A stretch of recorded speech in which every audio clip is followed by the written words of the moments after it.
শুভ সকাল বন্ধুরা, কেমন আছো তোমরা সবাই? আশা করি তোমরা সবাই খুব ভালো আছো। ঈশ্বরের কৃপায় আমরাও সবাই খুব ভালো আছি। আজকের ওয়েদারটা দেখতেই পাচ্ছ, একটু মেঘলা মেঘলা। কয়েকদিন ধরেই বেশ আকাশে রোদ দিয়ে একটু মেঘলা মেঘলা ওয়েদার চলছে। তো যাই হোক, আজকে সকালবেলায় উঠে বাসি কাজকর্ম সেরে স্নান টান করে নিয়ে চলে এসেছি ছাদে। আজকে সোমবার, তো দেখলাম গাছে এখানে অনেকগুলো অপরাজিতা ফুল ফুটেছে। যেহেতু গরম পড়তে শুরু করেছে আর গাছ ভর্তি কিন্তু আজকে দেখলাম অনেকগুলো ফুল ফুটেছে। তো সেখান থেকে আমি কয়েকটা ফুল তুলে নিলাম। ভাবলাম চলো আজকে সোমবার আছে, ভোলে বাবার পায়ে দিয়ে দেবো। তো গাছে আর অন্য কোনো গাছে সেরকম কোনো ফুল নেই, তাই অন্য ঠাকুরের পায়ে আর দেওয়া হলো না। তো যাই হোক, চলো ভোলে বাবার পাতেই আজকে দিলাম একটু। তারপরে এখানে দেখো পুজো দিতে বসেছি। ছেলেই তো পুজো দেয় আজকাল আমার। তো যেহেতু আজকে আমি সকাল সকাল স্নান করে চলে এসেছি, তো সেই কারণে আমি চলে এলাম ঠাকুর ঘরে পুজো দিতে। অনেক দিন পুজো দেওয়া হয় না, মাঝে মাঝে এখন কয়েকদিন দিচ্ছি। যাই হোক, তো চলো, দেশের কাঠিটা জ্বালতে গিয়ে একটু অসুবিধা হলো। কাল সন্ধ্যে পর্যন্ত ঠিকই ছিল, জানি না কেন আজকেই দেখছি জ্বালতে গিয়ে জ্বালতে পারছি না। বেশ কয়েকবার চেষ্টা করার পর তারপর দেশের কাঠিটা ধরলো। তো যেহেতু ফুল টুল দেওয়ার ছিল না আজকে, তো পুজো দিতে খুব একটা বেশি দেরি হয়নি, পুজো দিয়ে দিলাম। পুজো টুজো দিয়ে তারপরে কিন্তু আমি একটুখানি ঠাকুর ঘরে বসেছিলাম। ঠাকুর ঘরে বসতে কিন্তু বেশ ভালো লাগে। যখনই আমার মন একটু ভারাক্রান্ত থাকে বা কোনো কারণে কিছু হয় আর কি, খারাপ লাগে, তখন কিন্তু আমি ঠাকুর ঘরে এসে বসি বা ঠাকুরের একটু নাম গান শুনি। এমনি রোজ সন্ধ্যেবেলা সন্ধ্যে দেওয়ার পর কিন্তু একটু ঠাকুরের নাম গান শুনি। যাই হোক, তো এখানে দেখো পুজো টুজো দিয়ে নিলাম, দিয়ে বেশ কিছুক্ষণ ঠাকুর ঘরে বসলাম। আর ওইদিকে আমার বর কিন্তু নিচে চা করে আমাকে অনেকক্ষণ ধরে ডাকছিল।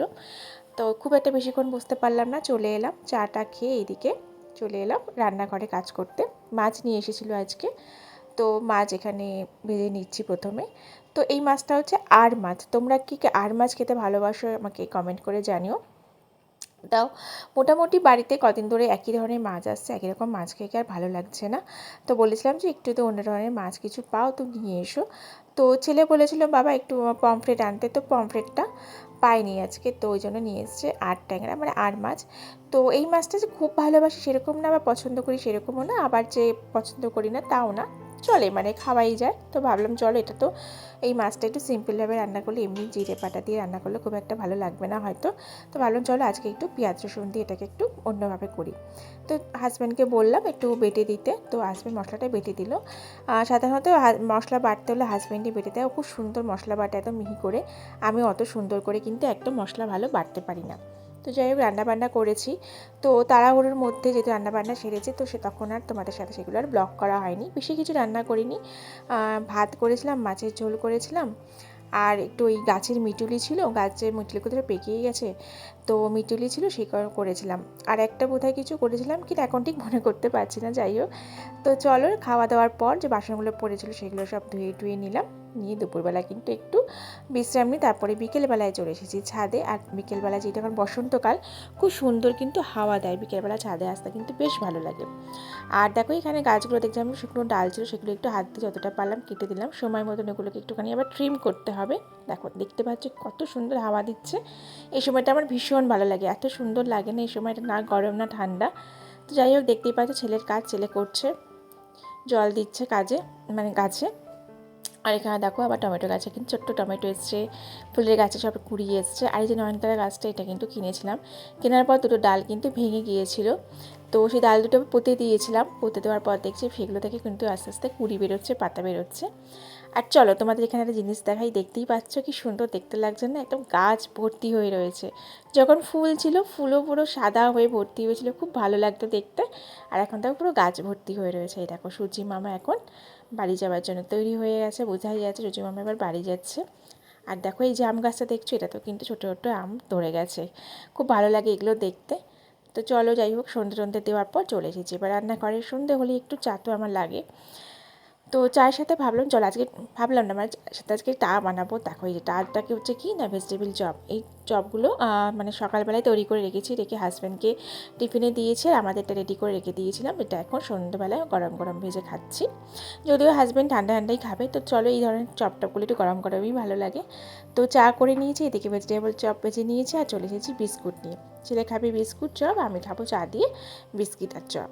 তো তারপরে দেখো রাতে তো আছে মাছ করেছে আমার বেলায়, মাছ করলে মাছ বা ডিম করলে তো আমি দুবেলা জন্য রেখেই দিই, তো মাছ আছে তো আর তরকারিটা নেই, তো ভাবলাম চলো মাছের ঝোল একটু কম হয়তো হতে পারে, তো সেই কারণে আমি একটু আলু ভেজে নিলাম। যখনই কোনো তরকারিপত্র কম হয় বা কিছু মনে হয় ঝটপট কিন্তু আমার আলু ভাজার কথাটাই প্রথম মনে আসে, তো আমি আলু ভাজাটাই তখন করি। তো আলু ভাজা দিয়ে ভাত খেতে কিন্তু ভালোই লাগে, গরম গরম আলু ভাজা দিয়ে ভাত খেতে আমার কিন্তু বেশ ভালো লাগে। তো আলু ভাজা দিয়ে রুটি খেতেও বেশ ভালো লাগে, পরোটা বলো রুটি বলো সবই ভালো লাগে, তবে আলু ভাজাতে কিন্তু আমার ভাতটা খেতে বেশি ভালো লাগে। তো সেই কারণে আমি একটু আলু ভেজে নিলাম। তো আর আলু ভাজার সাথে কিন্তু আমি একটু লঙ্কা খাই, লঙ্কা খেতে ভালো লাগে ভাজার সাথে। আর সন্ধ্যেবেলা ওই যে ভেজিটেবিল চপ এসেছিলাম, সেই তেলেই আলুটা ভাজছি বলে দেখো একটু একটু মানে কি বিস্কুটের সেই গুঁড়োগুলো ছিল সেইগুলোই আলুর গায়ে লেগে গেছে। তো দেখো দুটো লঙ্কা দিয়ে দিয়েছি, একটা আমার আর একটা আমার হাজব্যান্ডের জন্য। তো আলুগুলো এখানে ভেজে নিচ্ছি ভালো করে। আর তারপরে দেখো আলু ভাজা হয়ে গেলে তারপর একটু সন্ধ্যেবেলা তারপরে ঘরে এসে বসেছিলাম, তো ঘরে বসে আছি। আর এখন যেহেতু একটু গরম পড়েছে আর আমাদের যেহেতু আশেপাশে প্রচুর গাছ, এত মশা হয় না কি বলবো, জানলা দরজা দেখো বন্ধ করে গরমে আমি একদম থাকতে পারি না, জানলা দরজা খুলেই রাখি। আর কোনো কিছু দিয়েই কিন্তু এই মশাগুলোকে একদমই বাগ বানানো যায় না। তো মশা কামড়াচ্ছিল, আর দেখো ছেলে বসে বসে এইদিকে দুটো মশা এঁকে ফেলেছে, মশা এঁকে আবার দেখো দুটো মশা কেটেও ফেলেছে, দেখো ছোট্ট ছোটো দুটো মশা।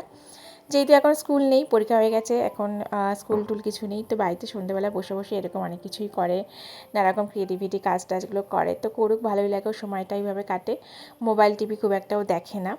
আর এই দিকে দেখো এই করতে করতে ও একটা ড্রয়িং খাতা বার করেছে ড্রয়িং করবে বলে, তো আমি বললাম এই ড্রয়িং খাতাটা করো না, এটা তো হচ্ছে ওর স্মৃতি, ছোটোবেলায় আমার ছেলের এটা বোধহয় প্রথম মানে ড্রয়িং খাতা যেটাতে প্রপারলি মানে মোটামুটি সুন্দরভাবে আঁকতে পারে বা সমস্ত কাজ আছে আর কি। যখন প্লে স্কুলে পড়তো এগুলো সব তখনকার জিনিস, দেখতেই পাচ্ছ ওখানে কমিউনিটি হেল্পার্সদের কিছু ছবি ছিল, যেগুলো ওগুলো আমার করা। ওই ছবিগুলো আমি এঁকে কাগজে কেটে রং করে লাগিয়েছিলাম, তখন তারা এগুলো পারতো না, ওগুলো তখন করতে হতো, শেপ দিয়ে নানা রকম দেখো এই যে ট্রি হাউস এই সমস্ত কিছু করা। আর দেখো এটা আমার ছেলে এঁকেছে, এটা কিন্তু কবে আঁকা দেখো সালটা দেখা যাচ্ছে কারণ কিন্তু এটা কিন্তু 21 সালের আঁকা, বুঝতেই পারছো এটা কত বছর আগের জিনিস। এই ছেলেটা আমার আঁকা, কিন্তু এটা ব্লো পাইপ পেন্টিং, যেটা ব্লো পাইপটা ও করেছে আর ছেলেটা আমি এঁকে দিয়েছি।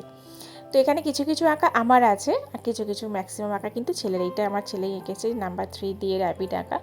এগুলো ওদের স্কুলে শেখাতে দেখো প্রত্যেকটা ডেট দেওয়া আছে, সবে কিন্তু এগুলো 21 সালে সব কিছু। 2 দিয়ে দাগ আঁকা শিখিয়েছে, 4 দিয়ে কাউ আঁকা, 1 দিয়ে শিপ, তো এগুলো সবও আঁকতো, রঙও করতো। কিছু কিছু হয়তো আমি একটু হেল্প করে দিতাম, যেগুলো খুব সুন্দর আঁকা সেগুলো হয়তো আমার একটু হাত আছে।